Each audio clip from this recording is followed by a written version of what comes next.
Hello! Ngayon naman ay magluluto tayo ng Indian style beef curry. Ayan yung ating onions. Maraming onions.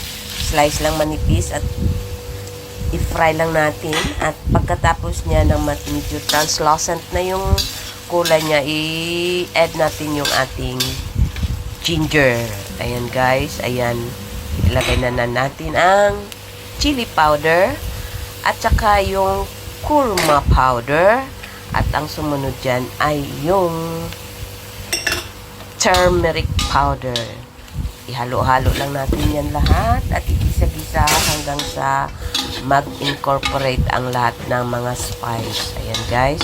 At ang masunod nyan ay ilagay natin yung ating beef meat. Ayan. At haluin lang natin. At pagkatapos nyan, isunod natin yung ating sliced tomato. Ayan guys, halo pa rin, halo. At pagkatapos ay tubig. At ipakuluan natin yan.